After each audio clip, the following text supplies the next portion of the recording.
কালের প্রবর্তনে অনেক কিছু আসবে, অনেক কিছু ঝরে যাবে, এটা কিন্তু একদম নর্মাল একটা ব্যাপার। যেমন আমি যখন ফটোগ্রাফিতে ঢুকি সাল 2010-এ আমি প্রফেশনালি ঢুকি, যদিও করি তার চেয়ে আগে থেকে, বাট 10-এই আমি ঢুকি। আর 10-এ যখন ঢুকলাম তখন ডিজিটাল ক্যামেরা, সেন্সর ক্যামেরাগুলো বলতে গেলে নতুন মার্কেটে।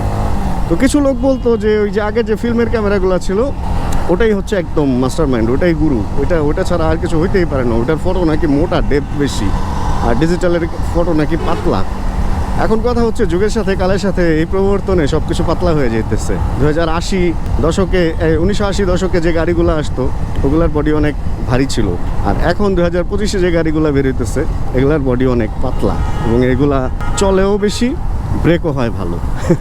যুগের সাথে এটা মেনে নিতে হবে, তাই না? তো ওই টাইমটাই কিছু লোক এটা মানতে পারে না যে ফিল্মের ক্যামেরা আসলে ভালো, ডিজিটাল ক্যামেরা ভালো না, অ্যান্ড তারা আসলে টিকে থাকতে পারে নাই, তারা আস্তে আস্তে বের হয়ে গেছে। কিছু লোক ফিল্মে আসছে, তারা টিকে থাকতে পারছে, এবং তারপরে আস্তে আস্তে এভাবেই আসলে প্রবীণরা চলে যাবে, নতুনরা আসবে, সিস্টেমটাই এরকম।